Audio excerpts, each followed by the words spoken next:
Hola a todos, ¿cómo están? Mi nombre es Lesma, espero se encuentren muy bien. Yo, como siempre, muy contenta de poder estar un día más aquí con ustedes y muy agradecida de que me estén viendo donde quiera que se encuentren. El día de hoy tenemos un caso muy interesante, un caso que se resolvió por una prueba que dejó la propia víctima. Acompáñenme a ver todos los detalles.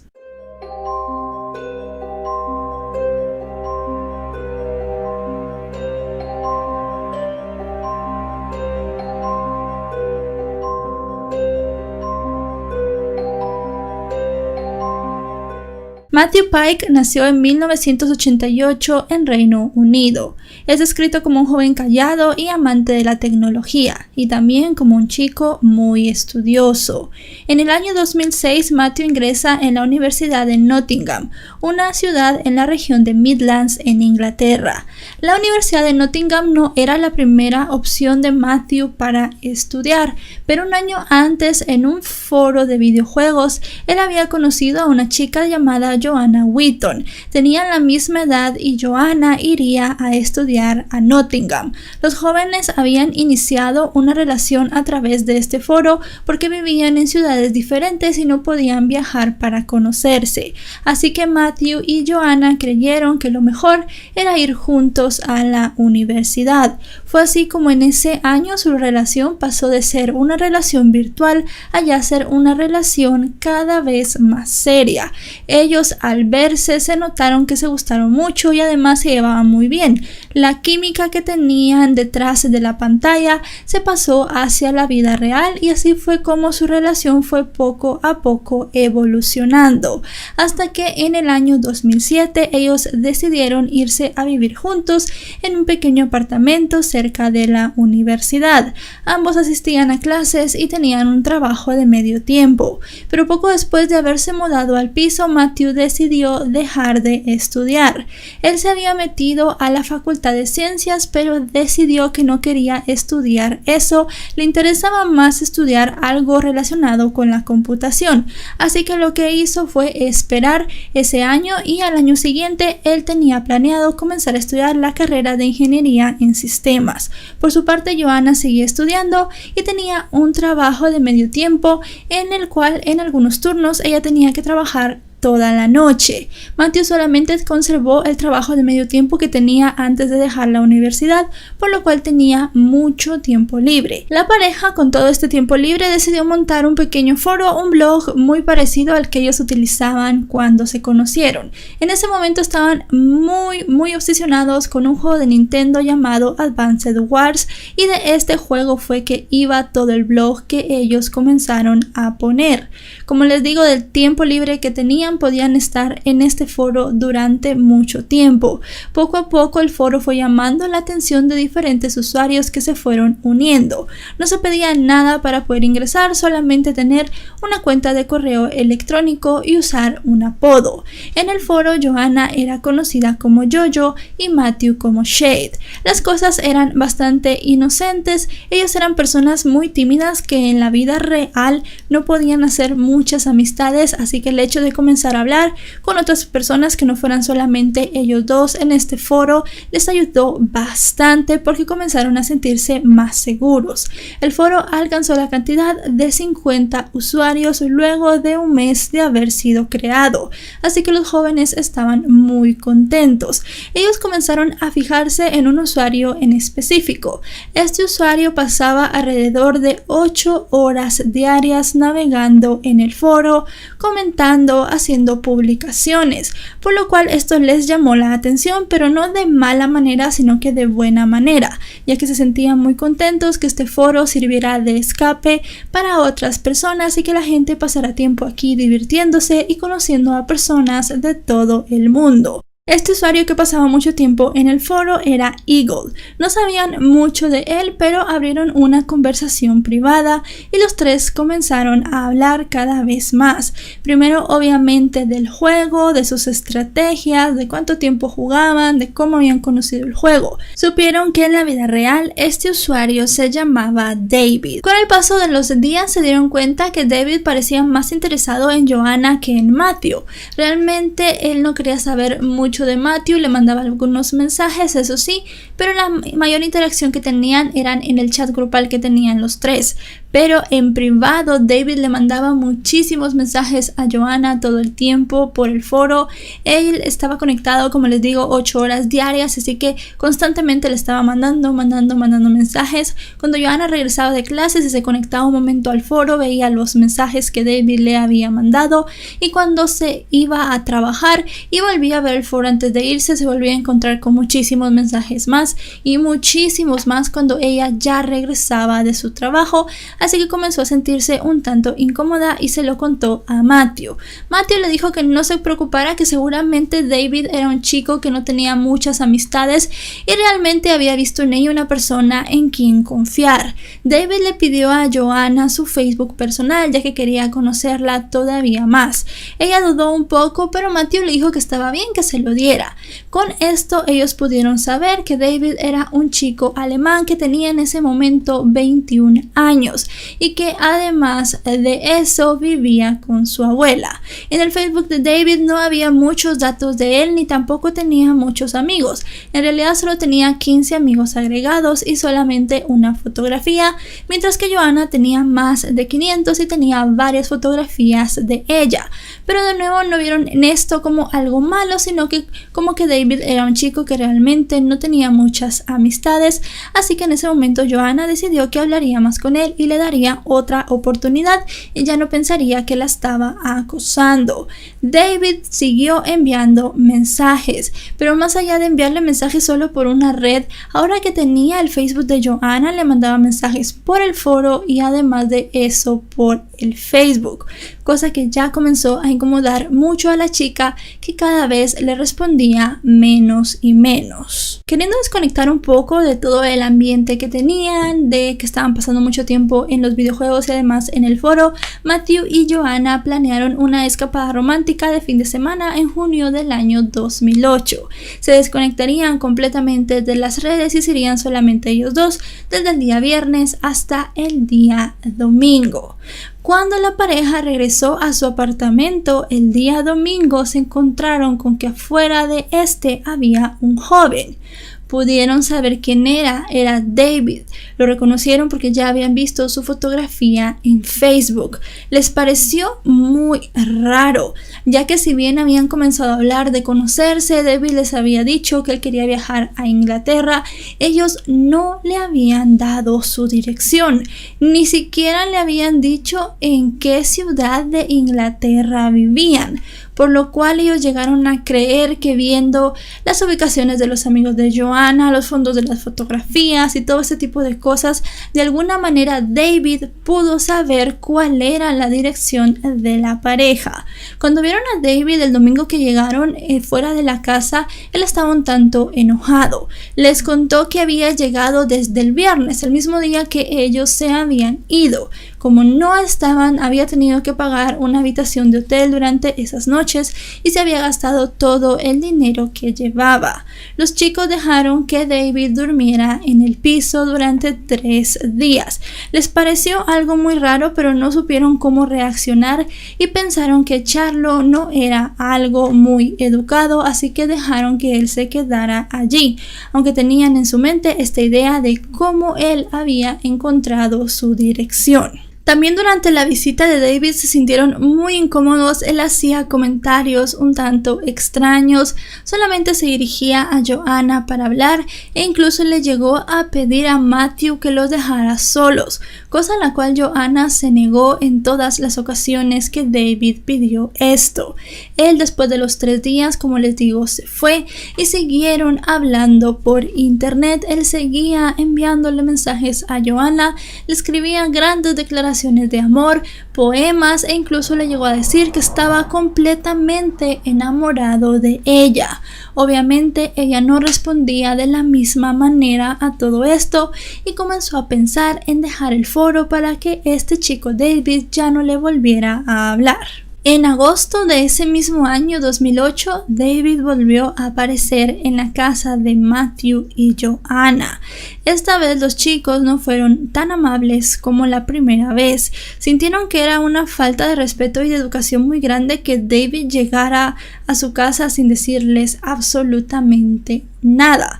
Ellos no lo querían tener allí, se sintieron muy incómodos y le dijeron que se fuera, que no lo dejarían dormir ni un solo día en su casa, por lo que David terminó regresando a Alemania. Esa misma tarde, la tarde que echaron a David de su casa, ellos decidieron bloquearlo del foro, eliminaron su usuario y cerraron los registros para nuevas personas.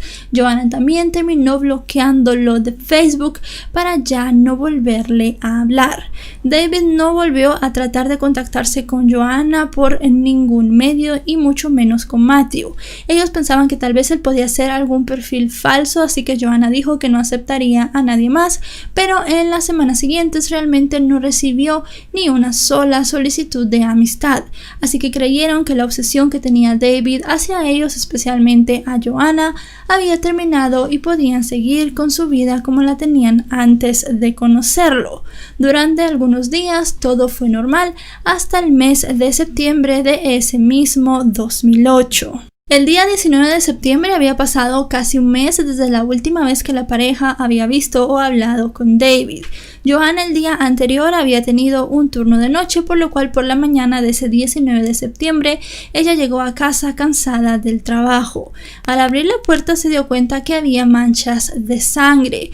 Estas manchas de sangre iban desde el recibidor, prácticamente desde la entrada de la casa hasta la habitación de juegos que tenía la pareja, habitación donde tenían las computadoras, consolas y todas las cosas que utilizaban para jugar en línea. En la habitación encontró a su novio Matthew muerto. 36 puñaladas le habían dado. Alguien lo había asesinado. Ella llamó rápidamente a la policía, quienes empezaron a investigar en la escena del crimen.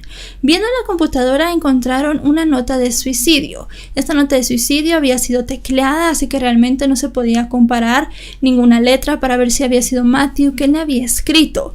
Pero el hecho de que fuera un supuesto suicidio no encajaba para nada con todas las puñaladas que Matthew tenía. Era imposible que una persona quisiera quitarse la vida y se diera a sí mismo 36 puñaladas. Según el informe forense, muchas de estas puñaladas las tenía en la espalda, así que esto hacía todavía menos creíble esta historia. Ahora bien, no sabían quién había escrito esa carta de suicidio y mucho menos quién había entrado a la casa. No había signos de una entrada forzada, tampoco había signos de mucha violencia. Había algunas cosas tiradas en el pasillo, por lo que la policía creyó que Matthew conocía a la persona que lo había asesinado, que habían discutido en la entrada de la casa y que luego habían forcejeado un poco llegando hasta la habitación. No había huellas, no había tampoco ningún objeto de valor que faltara, a pesar de que la pareja tenía varias computadoras, por lo cual la hipótesis de que había sido un robo que había salido mal fue rápidamente descartada. Tampoco había huellas o alguna muestra de ADN, algún cabello, algo que les ayudara a encontrar a la persona responsable. Así que no sabían qué hacer. Era obvio que no era un suicidio, él no se había quitado la vida, a pesar de que había una nota en la computadora. Ahora bien, no sabían ni siquiera por dónde empezar. Viendo las fotografías que se tomaron de la escena del crimen, uno de los agentes pudo ver una cosa. En uno de los laterales de la computadora de Matthew había escritas con sangre 3 letras: D-A-V. Esas 3 letras fueron comparadas con la caligrafía de Matthew y los expertos dijeron que estaban casi 100% seguros de que él lo había escrito. Ahora bien, tenían que descifrar qué significaba esto. Fue muy simple, le preguntaron a Joanna y ella dijo que seguramente era D-A-V del nombre de David. y ahí comenzaron a creer que este chico le había quitado la vida a Matthew. Joanna dijo que no lo había mencionado al principio de la investigación porque realmente no creía que un chico como él fuera capaz de quitarle la vida a Matthew con tanta hazaña. Además, como lo habían bloqueado y tenían ya casi un mes sin hablar de él, ella realmente no lo tenía presente en su mente. Pero al final de cuentas, todas las pruebas apuntaban a que él podría haber sido. Y digo podría porque en ese momento todo era circunstancial. Recuerden que no había ADN, no había huellas, no había ni siquiera un arma homicida. Lo único que se tenía era el que esta persona tenía, vamos a decirlo así, un motivo, ya que como estaba obsesionado con Joanna, tal vez se quería quitar a Matthew de en medio, y además de eso, la prueba que el propio Matthew había dejado para ayudar a la policía. Teniendo esto, la policía inglesa pidió la extradición de David a la policía alemana y estos capturaron al chico y lo enviaron a Inglaterra para que fuese interrogado. El día 24 de septiembre de 2008, ya en Inglaterra, David confesó su crimen. Él lo hizo rápidamente, la policía no tuvo que presionarlo para nada. Dijo que en efecto él había asesinado a Matthew, pero que en realidad no había sido un asesinato planificado, que había sido un completo accidente, que le había quitado la vida a Matthew en defensa propia. David tenía toda una historia que contar. Dijo que él había planificado un último viaje a Inglaterra para despedirse de Matthew y Joanna, que sabía que los había hecho sentir incómodos y por eso ellos lo habían bloqueado, pero que él no quería terminar mal con ellos porque habían sido sus amigos durante mucho tiempo. Ellos habían sido los amigos que él más tiempo había mantenido, aunque su relación fue solamente de unos meses. Quería darles las gracias y también pedirles disculpas por haberlos hecho sentir incómodos. Así que decidió hacer un viaje de nuevo sin avisar. Dijo que en esta ocasión no había avisado porque como ellos lo tenían bloqueado, obviamente no se podía comunicar. Al llegar al piso, llegó, tocó y Matthew abrió la puerta. Comenzaron a discutir porque Matthew no lo quería ver allí y Matthew lo atacó. Dice David que lo único que hizo fue defenderse. Aquí había cosas muy raras y que no encajaban. David no tenía ni un solo rasguño, no tenía un golpe, no tenía nada que verdaderamente pudiera demostrar que él se estaba defendiendo de Matthew. Además, como les dije, la mayoría de puñaladas que le habían dado a Matthew estaban en la espalda. Parecía como si lo hubiesen atacado a traición. Además que las manchas de sangre estaban desde prácticamente la entrada hasta la habitación. Para que este chico David se hubiese defendido, él tenía que haber llevado consigo ya el arma homicida que se presumía podía ser un cuchillo. En la casa de Matthew y Joanna no faltaba nada. No faltaban cuchillos, navajas, nada por el estilo. Así que para la policía era muy raro que esta persona llegara supuestamente a despedirse y llevara un arma con él. Otra cosa que también se les hizo muy rara fue que David tuvo todo el cuidado de no dejar ni una sola huella y ni un solo cabello. La policía cree que el chico ya iba preparado con guantes y que el hecho fue completamente premeditado. A pesar de que lo presionaron diciéndole que su historia no tenía sentido, David siguió diciendo que todo había sido en defensa propia. Así que la policía tiene muchas hipótesis sobre lo que pudo pasar. Ellos no saben si verdaderamente David fue a quitarle la vida a Matthew, si fue a quitársela a Joanna o si fue a quitársela a ambos. Tenemos que pensar que Joanna estaba en el trabajo, pero los turnos de Joanna eran muy cambiantes, así que no había manera de que David supiera realmente cuándo estaba ella trabajando o no. Otra hipótesis que tiene la policía es que David iba directamente a por Matthew y que estaba fuera de la casa esperando que Joanna se fuera. Que cuando vio que ella se fue, realmente él llegó y había quitado la vida de Matthew. Todo esto son hipótesis nada más porque, como les digo, él no volvió a hablar y siempre su alegato fue que todo había sido en defensa propia. Este alegato no fue tomado por sus abogados defensores. Ellos realmente no escuchaban lo que David decía. Lo que quisieron hacer era declararlo inimputable por motivos de problemas psicológicos. Ellos querían querían hacer creer al juez que David era una persona que mentalmente no era estable y que no era responsable de sus acciones. En el informe psicológico de David se demostró que era una persona que no aceptaba muy bien el rechazo. Desde niño había sido rechazado por sus padres. Su madre era una mujer de origen boliviano y su padre un hombre de origen alemán, una pareja que peleaba mucho. Se terminaron separando cuando David tenía 7 años. Ninguno de los dos se quiso quedar con el niño y la que se quedó a cargo del pequeño fue su abuela materna. Su abuela materna lo trataba muy mal porque le decía que se parecía a su madre, así que él desde muy pequeño comenzó a sufrir muchos rechazos. También otra cosa que le pasó a David, que según su defensa llegó a marcarlo mucho, fue el hecho de que a pesar de que tenía muy buenas calificaciones, el hecho de no tener un apoyo económico hizo que él no pudiera ir a la universidad. Esto, sumado al hecho de que ya de por sí le costaba relacionarse con otras personas, hizo que viera en Joanna una escapatoria y al sentirse rechazado por ella decidió que lo mejor era quitarle la vida, o en la otra hipótesis de la policía, quitarle la vida a Matthew, que en la cabeza de David era la persona que impedía que ellos dos estuvieran juntos. Sea lo que sea que este chico haya pensado, el juez no aceptó este discurso de la defensa y declaró que David era completamente apto para ir a un juicio. En mayo del año 2009, David fue encontrado culpable del asesinato premeditado de Matthew Pike. Fue condenado a cadena perpetua, pero tiene la posibilidad de empezar a pedir libertad condicional luego de haber cumplido una pena de 18 años y podrá hacerlo aproximadamente cada 10 años después de esto. Pero con su historial y con el hecho de que en el crimen que cometió hubo mucha hazaña, no se cree realmente que le puedan dar en algún momento la libertad condicional. Joanna siguió con su vida, terminó sus estudios universitarios y se mantuvo alejada de los medios. Ya no volvió a dar ninguna entrevista luego del juicio. Asimismo, la familia de Matthew se mantuvo con un perfil muy bajo. Él tenía un hermano y a sus 2 padres, quienes simplemente dijeron que a pesar de ya no tener a Matthew, se sentían bien en lo que cabía por haber encontrado justicia para su hijo.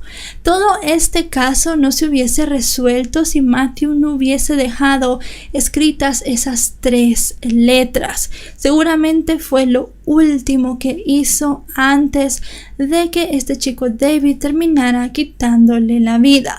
Realmente no se sabe en qué momento del ataque Matthew pudo haber hecho esto, ya que fueron demasiadas puñaladas y se cree que cuando David le dio ya las últimas, él ya estaba sin vida.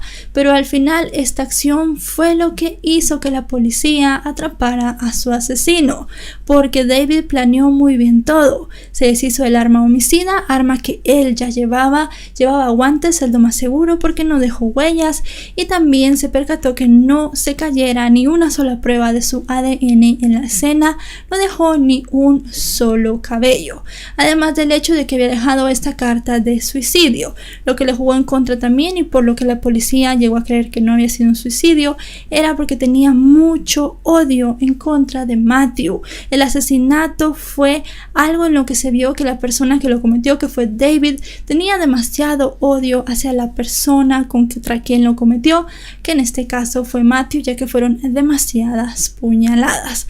Al final de cuentas, este hombre está en la cárcel cumpliendo su condena. Y bueno, chicos y chicas, hasta aquí el video de hoy. En el caso de Matthew se habla mucho de que fue él quien resolvió su propio crimen, porque sin esas 3 letras este crimen jamás se hubiera resuelto. Este chico David fue muy listo, no dejó nada en la escena, pero le falló el hecho de que tenía mucho odio y le tuvo que dar muchas puñaladas a Matthew para sacar todo lo que sentía en contra de él o en contra de Joanna o con ambos, porque realmente no se sabe con qué motivo llegó él esa tarde-noche al piso de ellos. Al final no se sabe si él esperó que Joanna se fuera, si sabía que Joanna no estaba o si pensaba que los dos iban a estar allí. Otra cosa que también puede dar a entender que lo planeó fue el hecho de que Joanna no llegó hasta la mañana siguiente, así que tuvo mucho tiempo para quitar cualquier cabo suelto que podría haber dejado por allí para perpetrar todo esto y además de eso para escribir la carta, porque seguramente la escribió ya cuando Matthew estaba sin vida.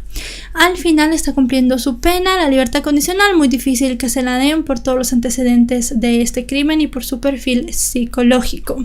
Al final, pues podemos decir que se hizo justicia gracias a la misma víctima.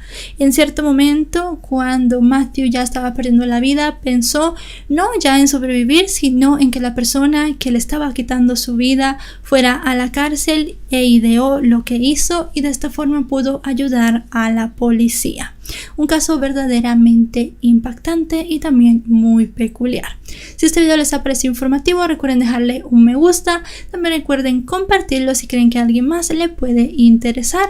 Pueden seguirme en mis redes sociales, aparezco en todas como LesmaVR, Facebook, Twitter e Instagram. Recuerden suscribirse porque actualizo 3 o 4 veces a la semana. Y si están suscritos con la campana activa, serán los primeros en ver los videos porque recibirán una notificación en su teléfono o computadora. Nos vemos hasta otro caso. Adiós.